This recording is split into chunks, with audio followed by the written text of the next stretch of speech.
Sound check, check, check. Okay na ako, Papa Josh. Okay na.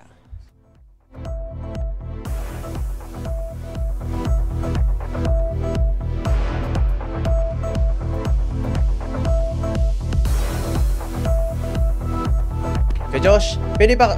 Okay na pala.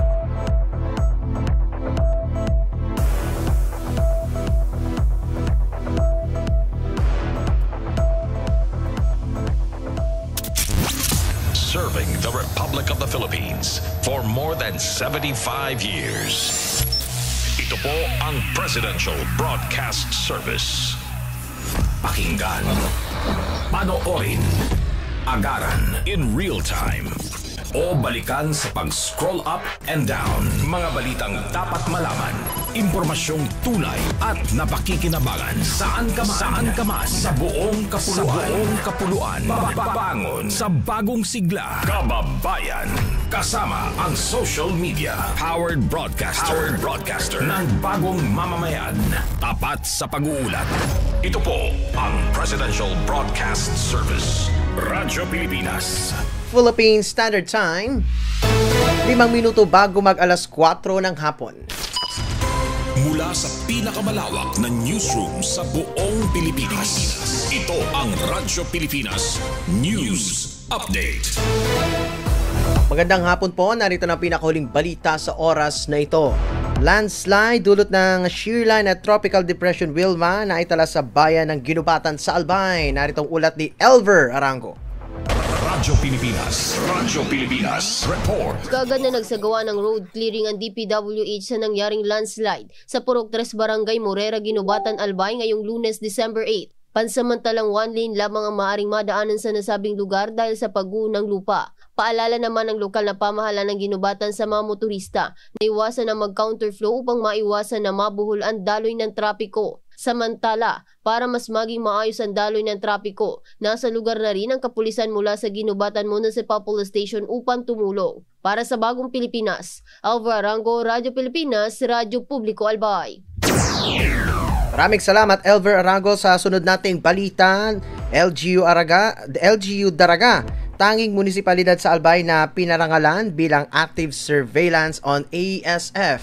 May report si Diana Mendez. Radyo Pilipinas Report. Kinilala ng Department of Agriculture ang lokal na pamahalaan ng Daraga bilang tanging munisipalidad sa lalawigan ng Albay na nagwagi ng parangal para sa active surveillance on African Swine Fever o ASF. Patunay ito ng masigasig na pagpapatupad ng LGU ng mga hakbang upang maiwasan at makontrol ang pagkalat ng ASF sa kanilang nasasakupan. Iginawad ang parangal dahil sa mahalagang kontribusyon ng LGU Daraga sa pamamagitan ng aktibong monitoring at assessment sa mga barangay na naging susi sa maagang pagtukoy at pagpigil sa posibleng banta ng ASF. Ayon sa Municipal Agricultural Services Office o MASO, ang pagkilalang ito ay nagpapatunay sa matagumpay na pagpapatupad ng mga ASF prevention programs at sa patuloy na pangako ng LGU na maprotektahan ang kabuhayan ng mga hog raisers at matiyak ang isang ligtas at malusog na komunidad. Para sa Bagong Pilipinas, Diana Mendez, Radyo Pilipinas, Radyo Publiko, Albay. Maraming salamat, Diana Mendez. Sa sunod pa nating balita, sa isang formal na Memorandum of Agreement, MOA signing, opisyal na nilagdaan ng Department of Education o DepEd Bicol at Efecta Education Group ang kasunduan para sa pagpapatupad ng AI-powered English Learning Program kung saan ang DepEd Bicol ang kauna-unahang magpapatupad sa buong Asya. Ayon kay Regional Director Gilbert Sadsad, makatutulong ang teknolohiyang ito upang matukoy ang antas ng kakayahan ng mga mag-aaral gamit ang computer. Dagdag pa niya, kahit walang computer ay maaari pa ring magamit ng mga mag-aaral ang mga aralin sa pamamagitan ng kanilang cellphone na magsisilbing gabay at tutor sa kanilang pagkatuto sa labas ng paaralan. Tiwala si Sadsad na sa tulong ng mga available na gadgets tulad ng laptop, computer at cellphone ay magpapatuloy ang pag-aaral ng mga mag-aaral at magiging gabay sila sa kabuuan ng programa. Ipinakilala sa kolaborasyong ito ang Efecta Learning Platform na isang AI-powered adaptive solution na nagbibigay ng personalized at technology-driven technology experience. Layo nitong patatagin ang English language education at ihanda ang mga kabataan para sa global citizenship at employability. Tatakbo ang pilot program ng 3 buwan sa Legazpi Science High School at Daraga National High School. Nasasaklaw sa 50 English teachers at 2,500 learners mula grade 8 hanggang grade 11. Ayon naman kay Vincent Liu, Vice President ng Effecta Education Group sa Asia, pinili nila ang 2 paaralan dahil ICT ready na ang mga ito at may sapat na computer. Mahalaga rin ani ang suporta ng DepEd Bicol. Opisyal na ang napili ng paaralan at tukal na pamahalaan upang mapalawak pa ang programang ito sa rehiyon kapag naging matagumpay ang pilot implementation ng programa. Ang Effecta Education Group ay isang kilalang innovative AI technology company at isa sa pinakamalaking education company sa mundo na nagtuturo ng Ingles sa mahigit 24 million na tao at ginagamit ngayon ng milyong-milyong estudyante, libu-libong guro at corporate clients. Sa iba pang balita, high ranking na NPA sa Bicol na aresto sa Calamba, Laguna. Nagbabalik si Elver Arango.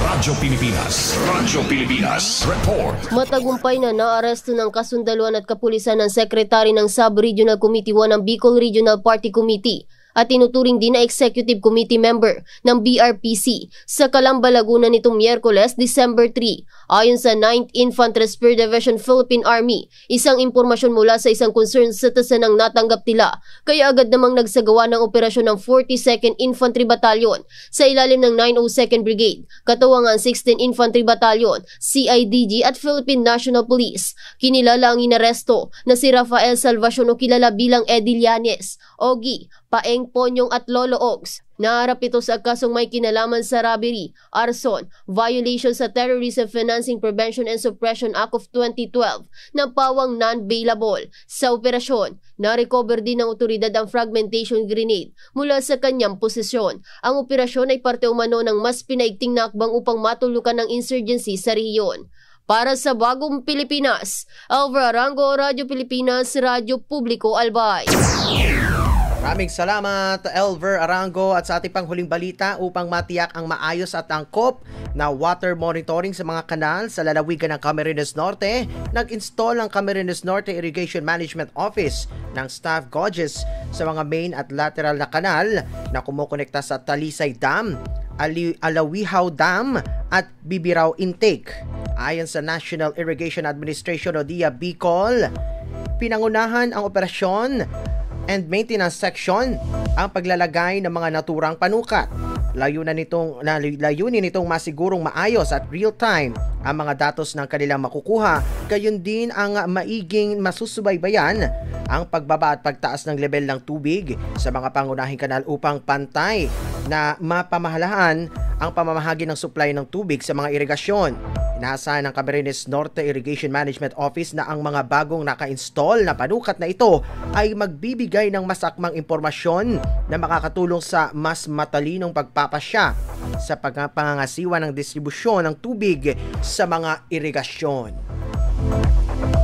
At yan po ang ating mga balita na kalap sa oras na ito. Para sa iba pang updates, tutok lang sa Radyo Pilipinas Albay. I-follow ang aming social media accounts sa Facebook, TikTok, X, YouTube, Instagram. I-search lamang ang Radyo Pilipinas Albay. Buong persang magbabalita. Ako po si Paul Hapin.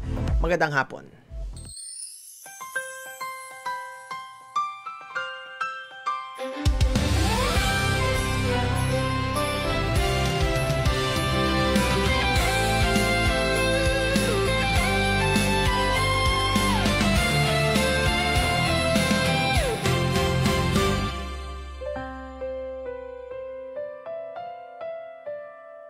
Minsan bumabagyo, may luhang pumapatak sa ating bayan.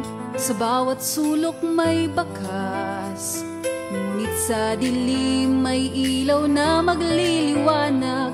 Ang boses sa himpapawid, nagpapaabot ng yakap. Maumang Pasko sa bilog na probinsya, alisa sa Indong Istasyon, Radyo Pilipinas Albay.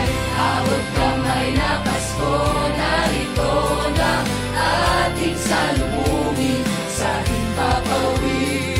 kasama ninyo. Patuloy ang serbisyo publiko.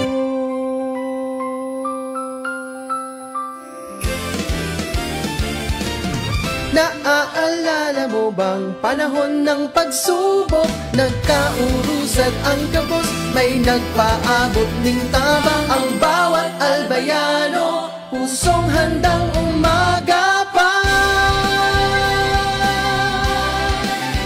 Ngayong Pasko, sa gitna ng lamig, init ng pagkakaisa, ibahanta.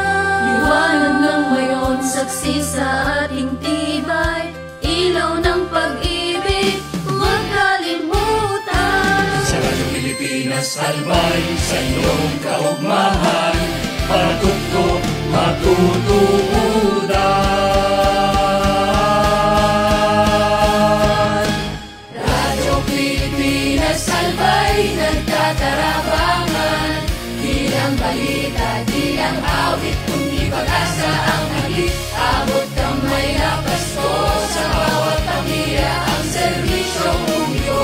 Misyon na di matitinag. Maunang Pasko sa bilog na probinsya. Radyo Pilipinas, radyo publiko. Ngayong Pasko, kita magkasararo.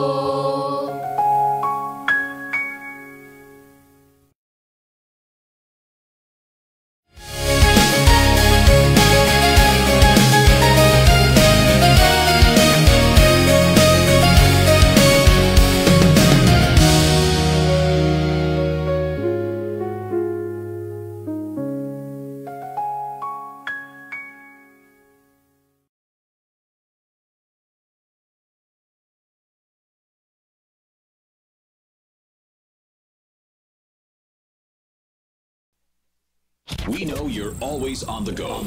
Pero ang mahuli sa balita is always a big no-no. Kaya Radyo Pilipinas is here to keep you updated. Reliable news delivered to you as it happens. Para sure na wala kang mamimiss. Bookmark our website at www.radiopilipinas.ph. Follow us on Twitter at Radyo Pilipinas 1 and like us on Facebook at www.facebook.com/Radyo Pilipinas 1. Together, let's dismiss disinformation. Radyo Pilipinas,